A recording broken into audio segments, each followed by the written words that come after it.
Revelio.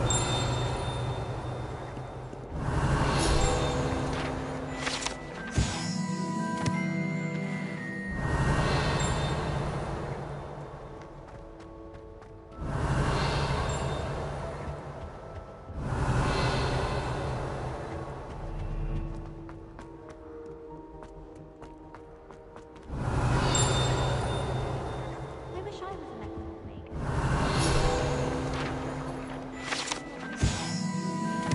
Revelio. I asked him to carve the human in Transfiguration.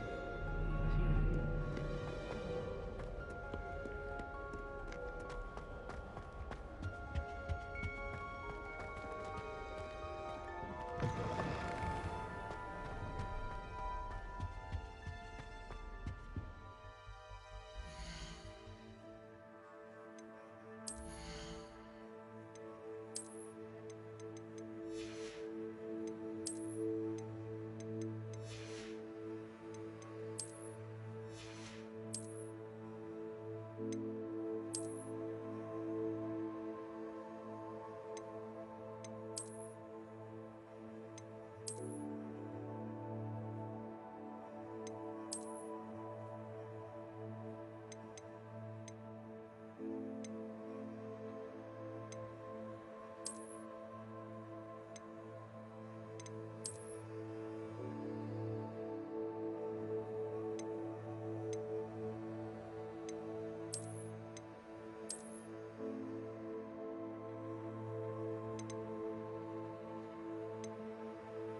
I'm not ready for Professor Bean's lecture.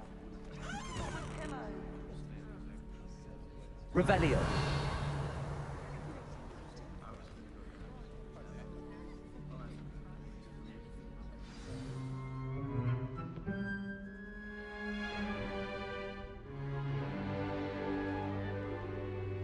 In today's lesson, we will cover a truly thrilling event. The Goblin Rebellion of 1752 and all its triumphant tragedy. But more specifically, we will address the devastating effect it had on the wizard milling industry. Actually, we do know the number. 632. But history occurs outside the classroom. And look, it's time for my constitutional.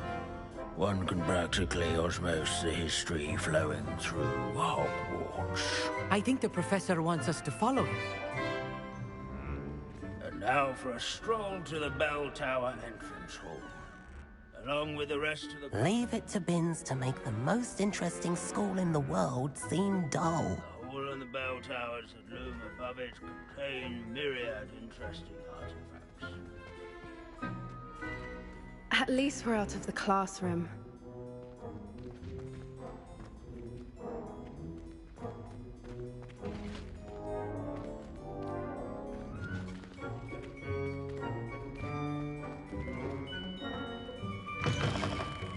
is not much. Suppose we should catch up with Professor Binns.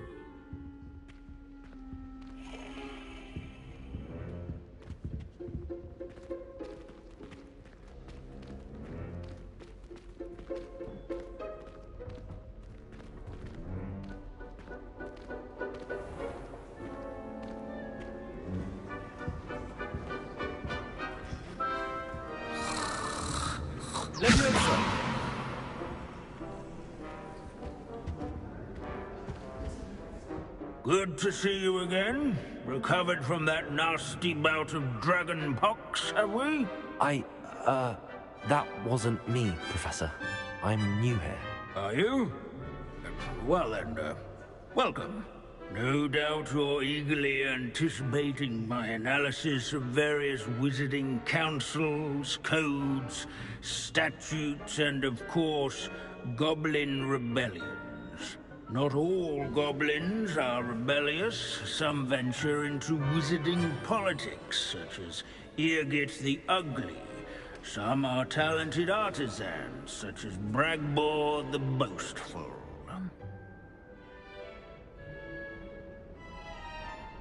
Did you say Bragbor? I know that name. Lord Cox said he was an ancestor of Ranrock. Well known for his metalwork. I would imagine much of his goblin-wrought iron and silver has survived to this very day. Now, where were we? Oh yes.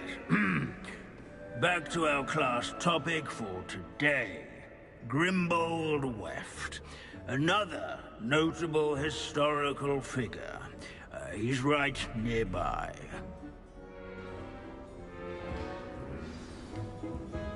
Curious students can find him on display here in the bell tower entrance hall. And all students introduce themselves to this hero of Hogwarts. Grimbold Weft was responsible.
In the Goblin Rebellion of 1752. Abandoning class to wander the halls is in keeping with Professor Binns' manner of teaching. Quick hand and deft needlework. Countless witches and wizards have caught cold during the late spring. Revelio. This unassuming smudge is rumored to be the location of the very first successful use of Bombarda. I suppose successful is a relative term, since whoever cast it didn't live to tell the tale.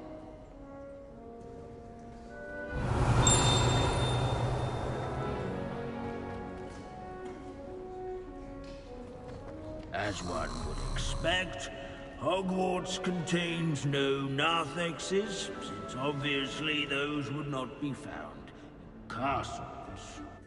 If you fail history of magic, you're doomed to repeat it. The class, that is.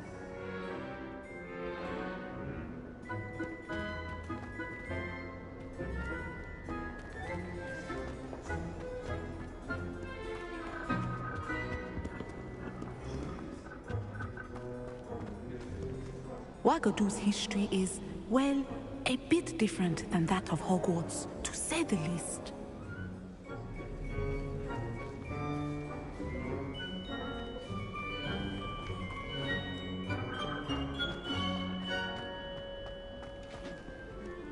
This Revelio. Not a hero of the rebellion.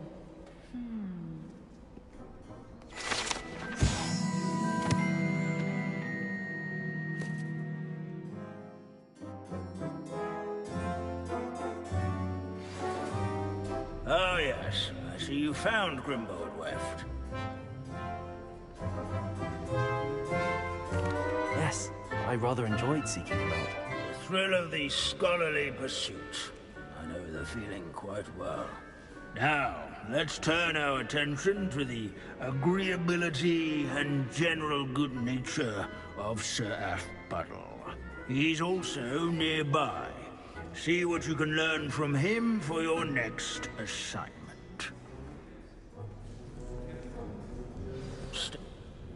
Where can I find that friendly knight you mentioned earlier? Oh yes, Sir Athpuddle, or rather the statue of Sir Athpuddle. It can be found amongst the other statues of knights. It's easy to identify, as it's been enchanted to wave at those who take the time to seek it out.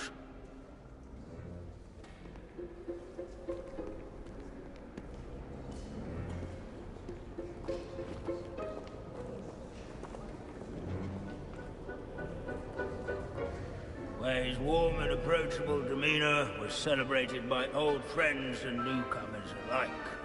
I encourage everyone to make the waving statue's acquaintance. Our students often complain about the many staircases at Hogwarts. Never bother me.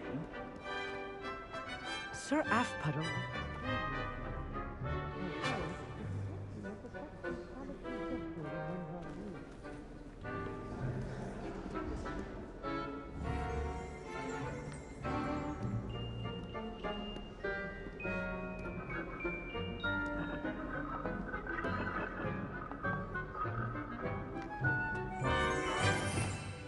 Revelio.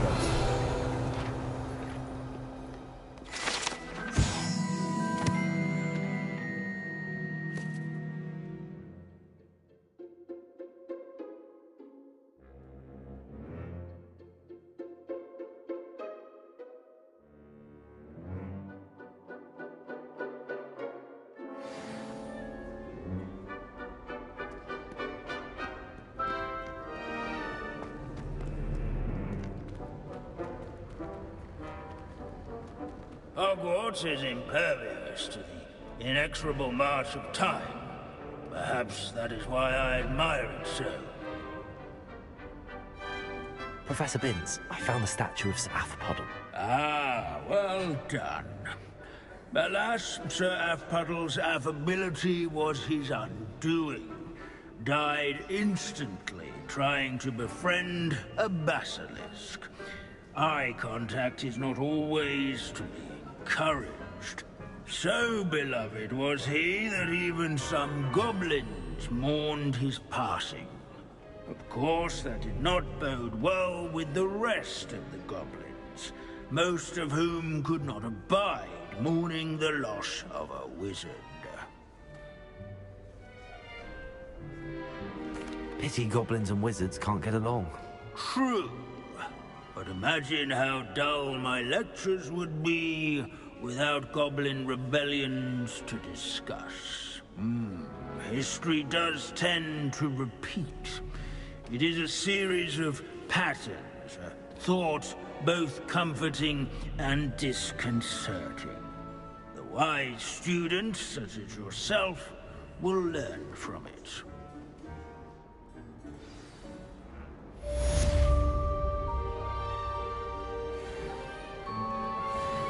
History is written by those who do their schoolwork, so they say. Or at least, I like to say that. Looks like we've all gone in another one of Binns' wild goose chases. How can we do so much and accomplish so little?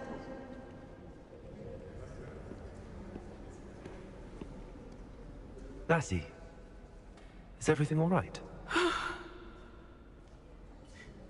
There are times when my father's absence drifts to the back of my mind, and I feel peace for a day or two. But this is not one of those times. I miss him. I miss running with him. I miss Mattibeleland. He should still be here. And it's my fault that he isn't.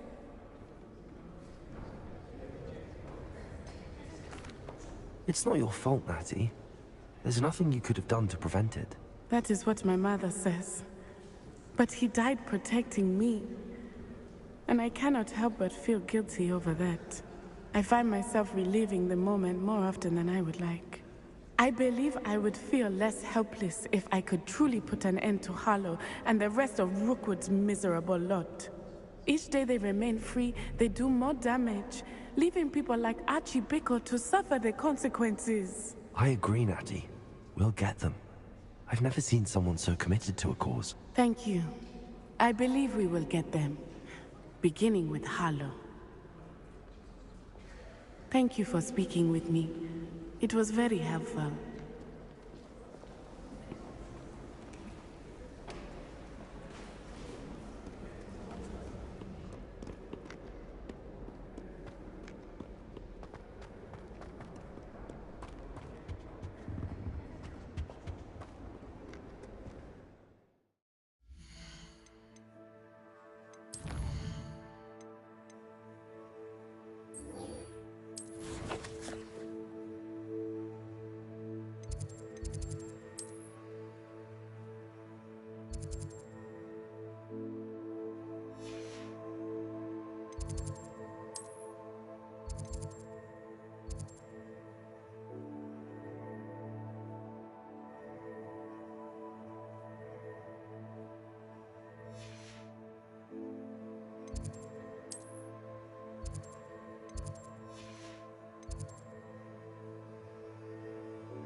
Gryffindor!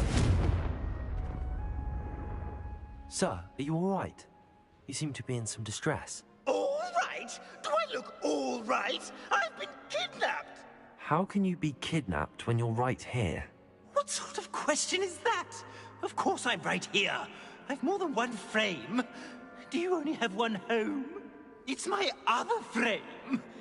It's been stolen. And by students, no less. They paid filthy thieves to steal my other frame.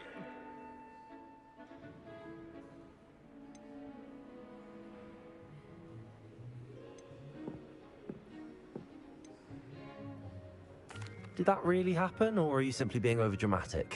Of course it happened! I heard it straight from the horse's mouth! Oh, she is a rather horse-faced girl, that Astoria Cricket. She and her friends were moaning about me of all the nerve. Then I heard her plot to enlist a gang of good-for-nothings to have me stolen from the Three Broomsticks. That's where my other frame hung. A hovel of a place. Though I suppose one could do worse. I once knew a portrait who ended up in the Hog's Head. No one's heard from him since. Right. So back to your frame. Ah, yes. There I was, powdering my wig, and the next thing I knew, I was being manhandled by rogues and carried off. As if I can afford not to be at my post. I do important work for the headmaster, and I need my other frame back at the Three Broomsticks.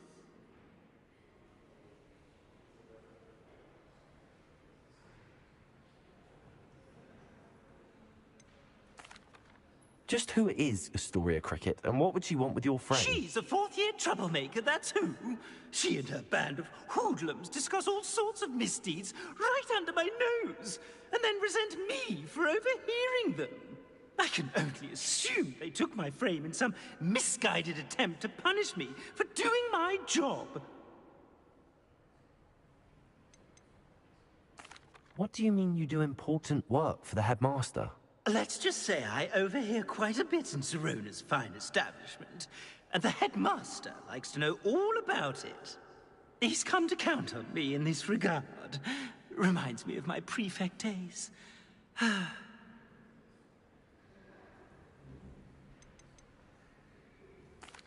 don't suppose you have any idea where your stolen frame was taken. Can you see anything from it? I most certainly can. They brought me to a ruin of all places. Some crumbling atrocity surrounded by water from the sound of it. Oh, I do also recall seeing the coast on the way.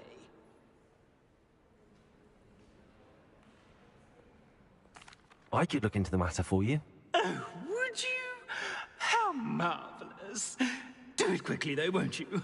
The place they took me to is quite beneath me. Off you go, then.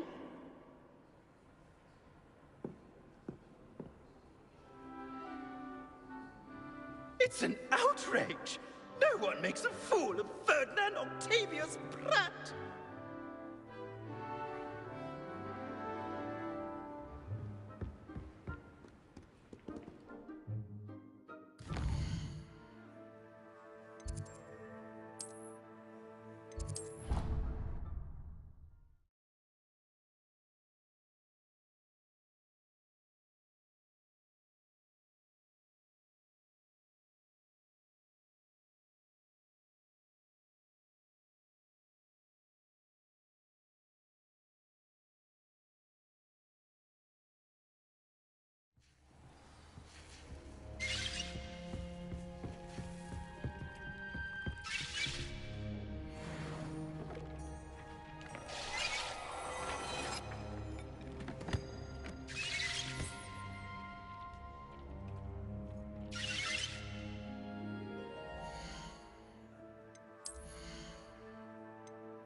thinks you've made marvelous improvements here.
Revelio.